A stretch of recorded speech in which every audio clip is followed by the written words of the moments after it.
Hey gems, and welcome back to another one of my videos. Today is the final roundup video for 2024 and it's coming to you a little bit late because December and January are always crazy busy times for me. I pick up a lot of extra shifts at work for the Christmas rush, and then it's my birthday and it's my partner's birthday, and this year I was actually in Spain, which was very nice, and then we've just come back from visiting Scott's family up north. So whilst I was planning on making this video a little bit sooner, life just got in the way, but we're getting to it now.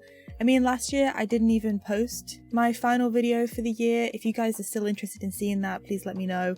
I have the footage for it, I just need to put it together, so if you want it, tell me and I'll give it to you, I guess. But this is everything that I made in October, November and December of 2024. As it goes most years as well, I have made significantly less things than the other videos because of how busy I was, but I think the things that I made were pretty cool, and I think also I took the time to do things that weren't crochet or knitting. I got into puzzles, I listened to some audiobooks, we played more games where I just sat and watched the game or played the game, so gave myself a little bit of a break considering how much I was working and how busy I was. So with all that being said, let's just get into everything that I made. Starting with a pattern test, the last pattern test I did for 2025, which was the Quack Couture vest by Woolen Buggers. Now, I've done a lot of Woolen Buggers pattern tests and I love every single one of them. I think they're so fun and funky and creative. So when I saw this one, I just knew I had to at least apply for it, and I got it. And this is a cute little duck that is in almost like a frame, and then you can make a bunch of different appliques to then dress up the duck, and the whole point is that you can change its outfits whenever you want to fit your mood or to fit the event that you're going to and whatnot. So for my little duck, I made him a party hat and a bow tie, and I think it's super cute. I love patterns, or I love just clothes in general that have something interesting on the front and the back. I think the back of a lot of pieces get overlooked a lot of the times, so that's another thing that I love about Woolen Buggers patterns, is that there's often something on the front and the back. And with this one it was quite simple, it's just a checkered design, and so to add my own little flourish to it, I also added these cute little crochet stars to the back. I feel like my duck is a wizard in another life, I don't know, but I do really like this one. I made this vest completely using Lily's Sugar and Cream, which I've only ever made one other wearable which was fully Lily's Sugar and Cream, which is I made a party cardi vest type situation. It is good. Would I ever make another wearable like this out of Lily's Sugar and Cream? I can't say that, I'm so sorry, I'm just gonna call it Lily's. Would I make another wearable fully out of Lily's Sugar and Cream? Probably not. It is a fine yarn to work with. I don't find it as difficult as a lot of people claim it is to work with, but I do think it's more suited for bags and hats and coasters and things like that. I don't think a lot of cotton, or thick cotton, because it's quite a dense cotton. I've made wearables using cotton before, but it's a lot more drapey, it's a lot more fluid, it's a lot lighter, whereas Lily's Sugar and Cream is quite dense and quite thick. So I probably wouldn't make another full wearable using it in the future. I think the thing that dissuades me from using it in the future is it doesn't block very well. Because it is cotton, it doesn't have the flexibility of steaming it or even washing it to make it sit a little bit different. So I didn't block this one, I didn't wet block this one, I did steam block it, and it didn't really do much, so maybe that's why. But I love the colours. This lime green is my favourite colour ever. It was my colour of 2024, and I love it contrasting with the bright pink and the bright blue. I think it looks really, really nice. So love this pattern. I haven't actually worn it out yet, but I did have my nails done to match the vest when I was first making it, so that's something. I like to do that. I get my nails done now and I like to match it to things. So the second thing I made after that is something that I have now frogged, but I still wanted to include it in this video because I do want to remake it in the future, just a different size. So I got sent this yarn over a year ago, maybe even nearly 2 years ago now, over a year ago, maybe even like nearly 2 years ago now. It's from Wool and the Gang. No, it's not. It's from We Are Knitters, and it's a boucle yarn in these beautiful pink colours, and I've been wanting to make something out of it for forever. And when I met up with Aspen, Made of the Moment, a couple of years ago now, they said that they would send me the blank Canvest pattern of theirs, and I finally decided that that was what I was going to use this yarn for, because I was waiting for like the right pattern to use this yarn with, because it's quite an interesting yarn. I didn't want it to go to waste, but also I've made so many jumpers that I didn't want to make another jumper, so I thought a vest would be great. And my original plan for this was going to be quite an oversized vest, something that's very like boxy and drapey and could just be, you know, casually thrown on.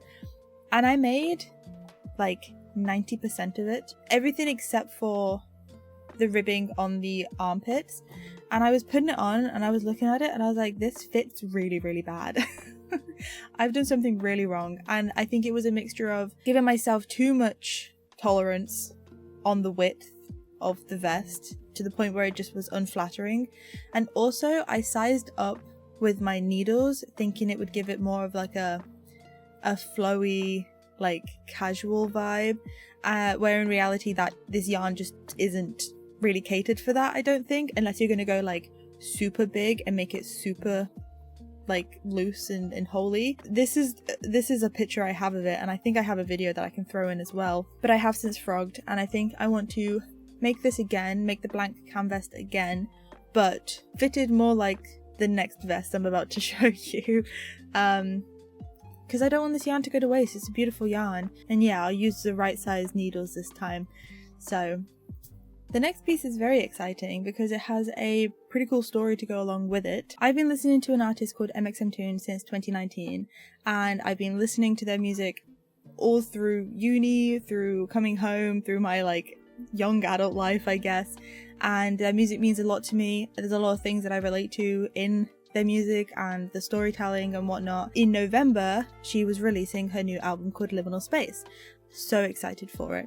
And I saw on her Instagram that if you entered into this thing, you could win a chance to go to London to the album event. And so I put in my little email, and I didn't think anything of it until I checked my junk email for something else and saw that I got an email back saying, congratulations, you have won the chance to go, or you've won the ticket to go to this event. And I was like, oh cool, when is it? It was in 2 days. And it was in London, and I do not live near London. I am closer to Birmingham than anything, so we had to quickly figure out how we were going to get from where I live to London. And I was also working that day, but I was only working till 10 o'clock, so that wasn't such a big issue.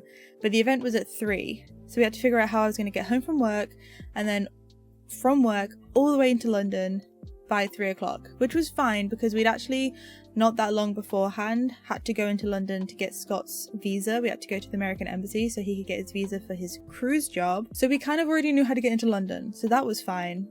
But what wasn't fine is that I didn't have an outfit to wear. And I was like, if I'm going to go to this event and I'm going to see Maya at Mxmtoon, I need to wear something cool. So I sat my ass down and I made this vest, which is inspired by a promo shot from her Rising album. It's a promo shot for the song, I think, Victim of Nostalgia, but to be honest, it's just my favorite piece of like promo art from any of her albums. I think it's so cool. I love primary colors. If you know anything about me, I'm a primary color girl. I love the 3 colors together. But I had actually tried to make this piece before.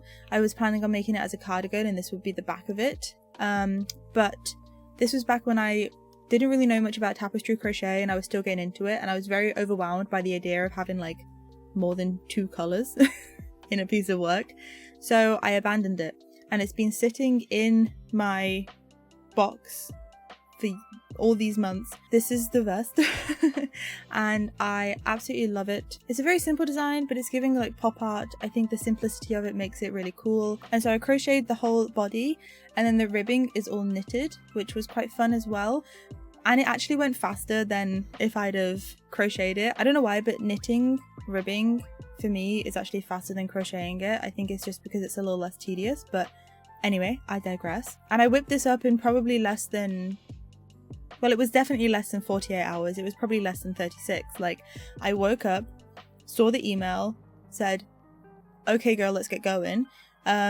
Worked on it all day and then all the next day, and then I'm pretty sure I was weaving in ends the morning of the event, and then we went. So, and the album event was so cool.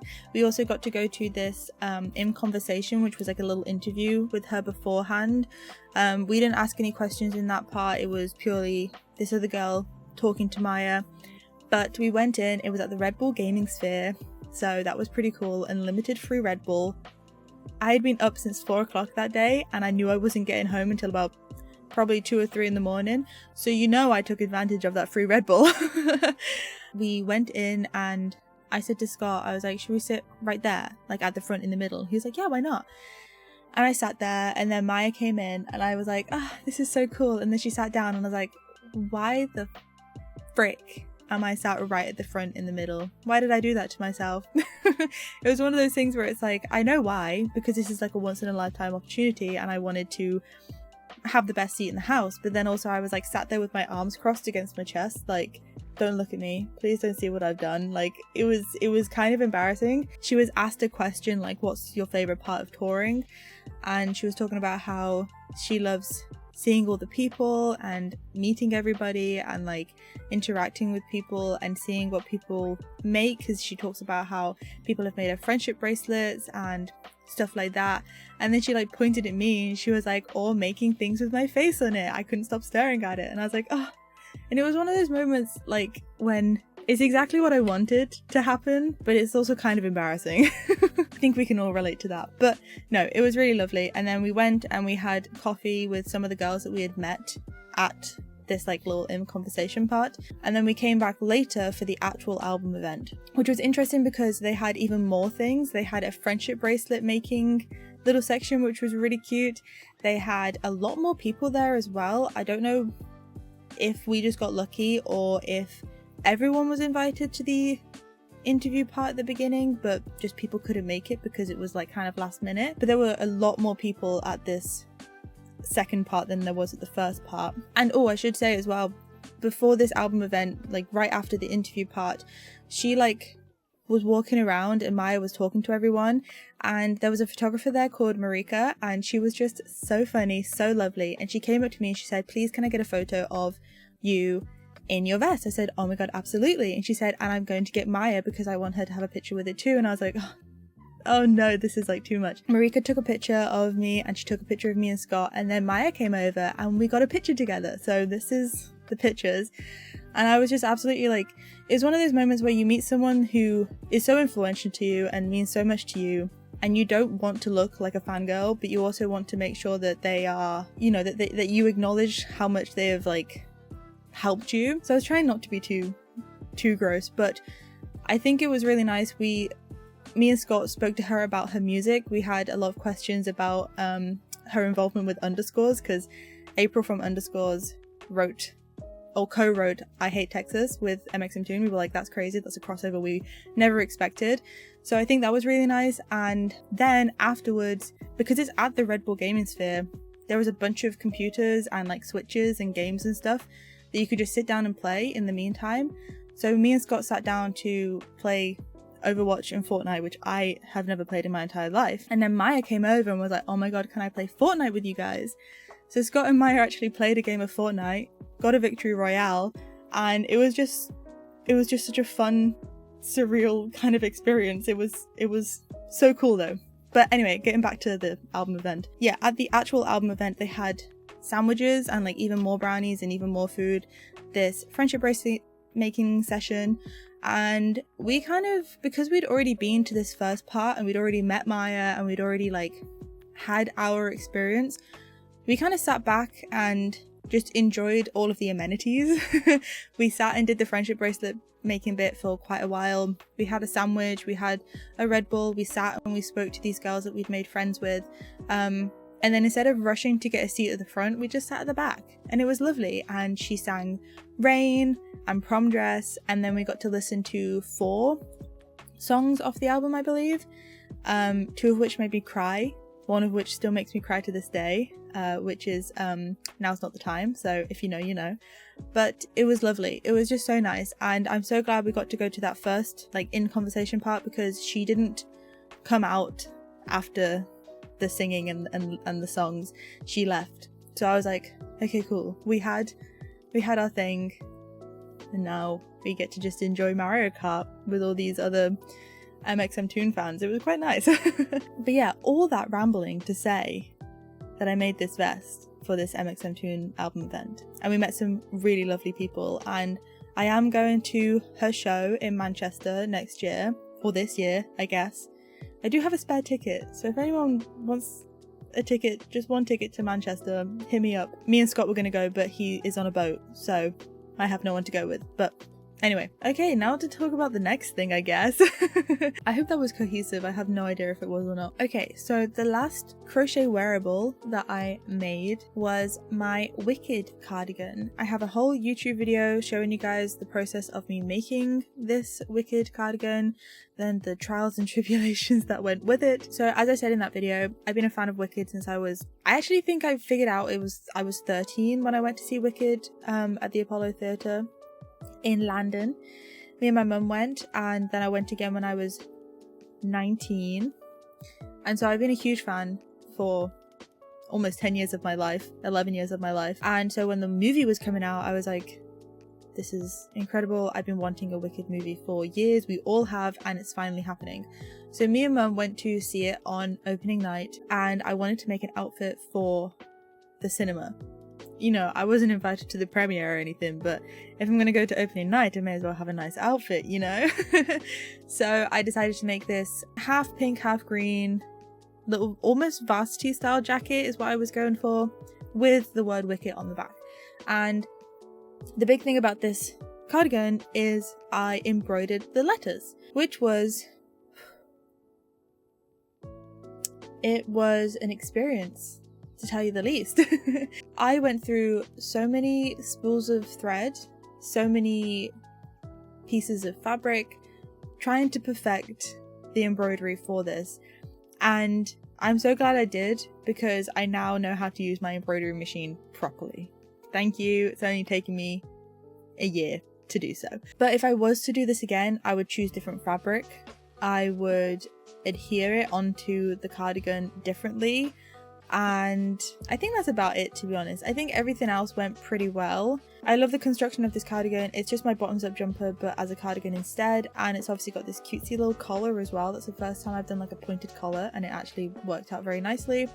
And then my favourite little detail are the little star buttons. I think they're so cute. Yeah, the embroidery came out fine in the end.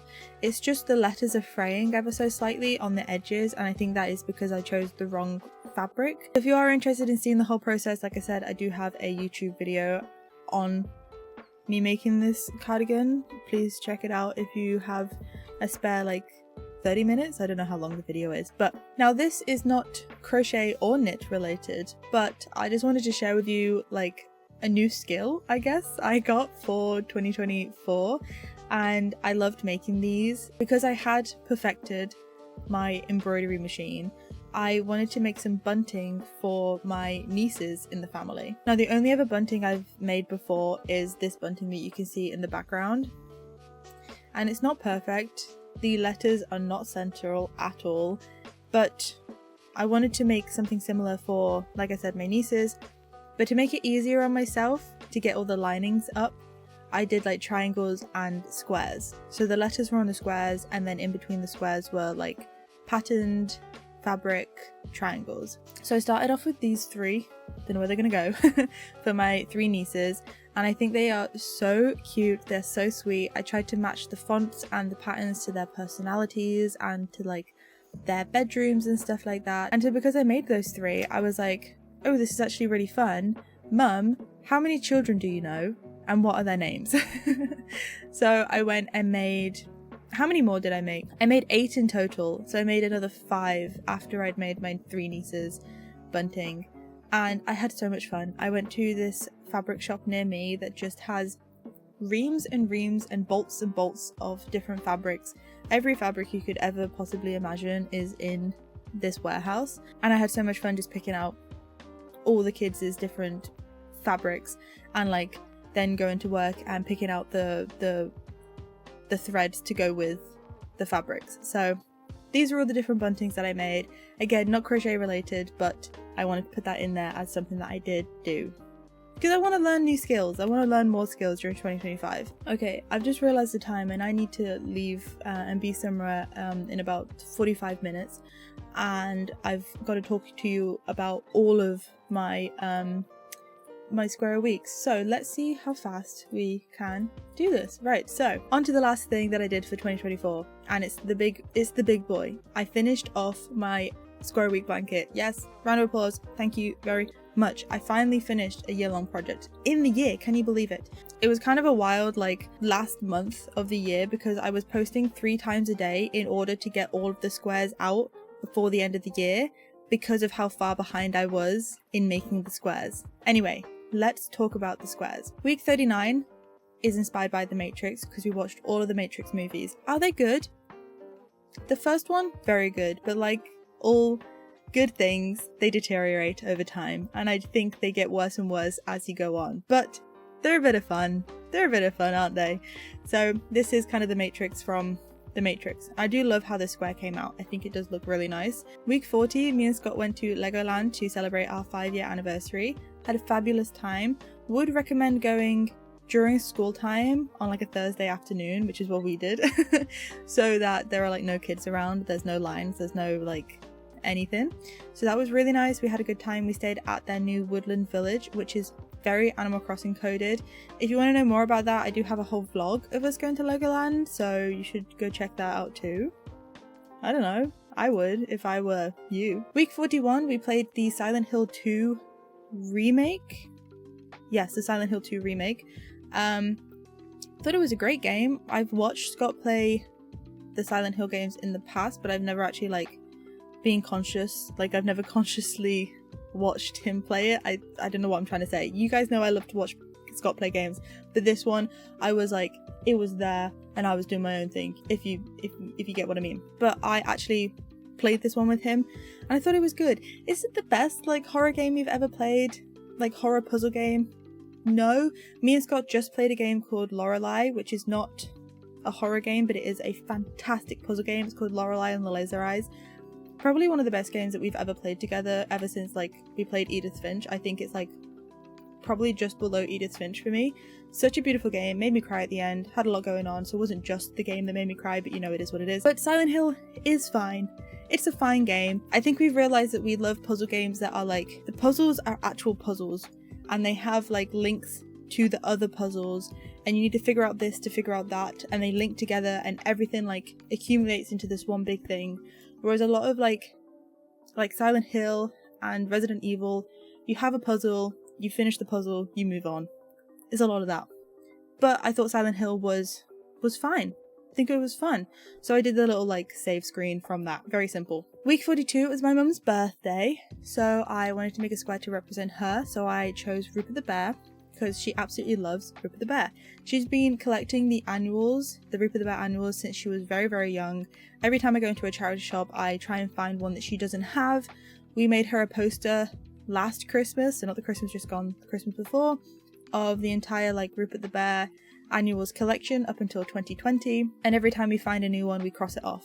So I wanted to make a Rupert the Bear square. Does he look exactly like Rupert the Bear? Does he look like his weird cousin? But I think it's a pretty good representation of Rupert, and I really like it and she really likes it, so that's all that really matters. Week 43 is when I went to see Mxmtoon, so this is a smaller version of what is on my vest. I think it looks really nice. Again, it's very simple, but it gets the point across, and I think it's very unique. I love the square, that's all I have to say about it. If you want to know more, you can go back about 10 minutes ago to when I was rambling on about it for 50 years. Week 44 was Halloween. I notoriously hate Halloween, but I did want to represent it on this square because, you know, Halloween is a thing that happens every year, and I decided to go for the witch's legs that I have in my Halloween pack, just in some slightly different colours. I think it's cute. Is there anything more to say? We didn't do anything for Halloween. I stayed in and ate sweets, and we must have watched a movie. or played a game. That's like every day to me. Halloween is just another day to me. I actually don't like Halloween. But anyway, moving on. Week 45, we played a game called Mouthwashing.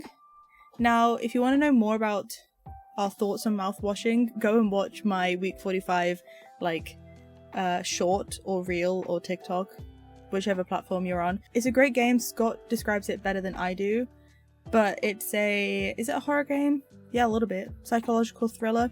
I hate the way that it looks, but that's what like adds to the horror and the disturbingness of it all. And I don't know how to describe the game without spoiling the whole thing, so I would just recommend like watching a trailer or going and watching my shorts or my reel or my TikTok where Scott talks about it a little bit more. But it was a really good game, really interesting, really abstract, really kind of existential as well, but fun.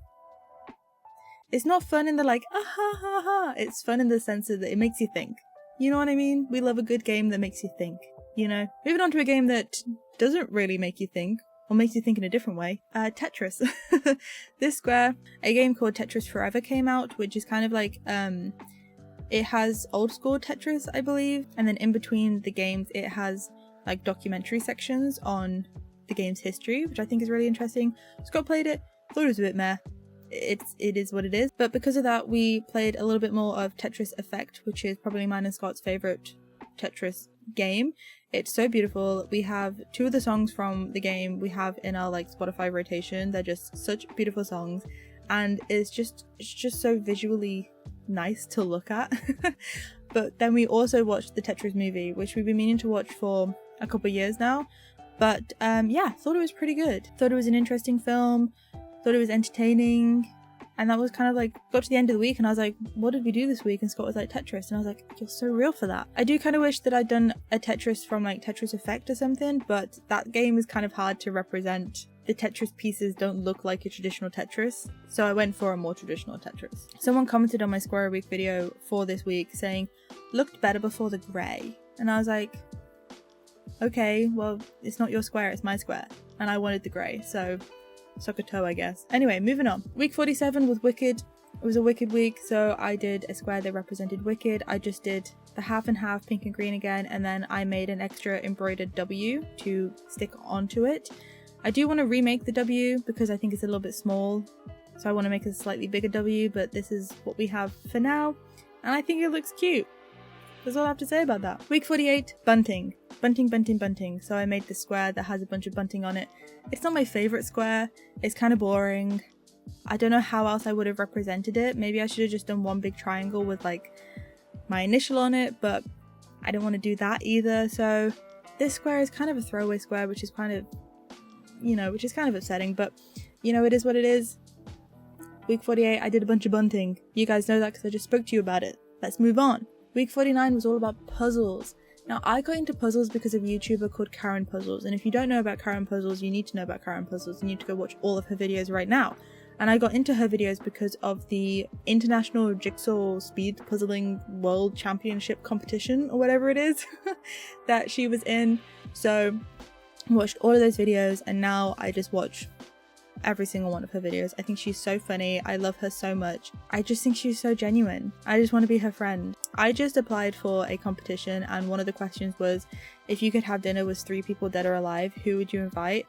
And I said Chaperone, Mark Owen, and Karen Puzzles. Like, I just want to meet her. I think she's just the nicest person ever. So if you don't know about Karen Puzzles, you do now, and you're gonna go watch all her videos. But at work, we had all of our puzzles 50% off during Christmas, and I got an extra 25% off on top of that. So I bought a buttload of puzzles over Christmas and made a couple. We're still stuck on one that we've been doing since about 2 weeks before Christmas. It's a 1,500 piece puzzle of the Great Wave, and it's really, really hard. Okay, cut me some slack, but you know, Karen, if you want to come over and give me a help, that'd be great.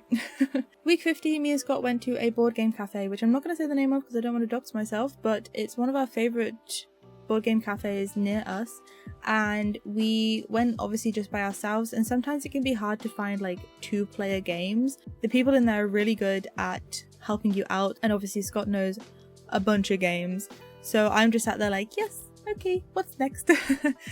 We played a game called Odin's Ravens, which is one of my favorite card games, two-player card games that we've been looking for ever since we played it like a couple of years ago at the same place.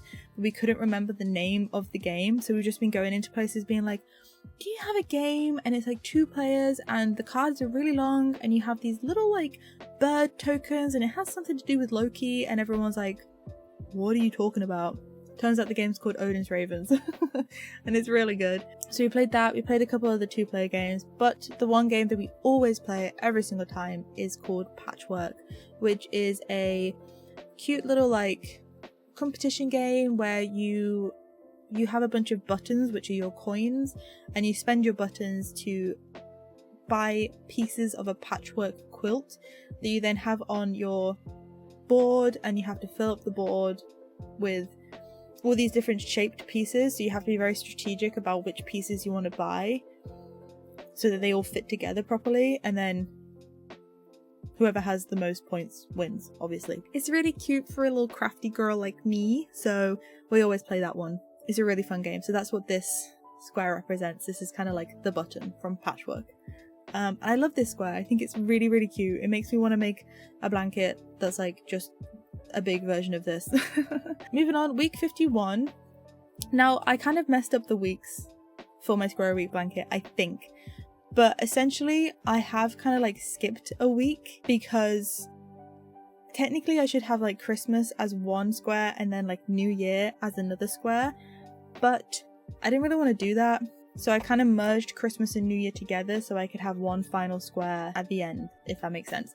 But week 51 was Christmas and New Year, so I wanted to, like I said, put those together. So we've got this star from my Christmas collection, but in some more non-traditional Christmas colours, more New Year Christmas. No, in some non-traditional Christmas colours and in some more kind of New Year's Day kind of colours. I don't know, I think it's fun. I think it's a good representation of the 2 events, and it works for what it needs to do. I had a lovely Christmas. It was a lovely chill Christmas, a lot more chill than other years because we didn't actually go anywhere on Christmas Day. We got to stay in all day in our pajamas, and I slept for like 5 hours on Christmas Day because I was working Christmas Eve.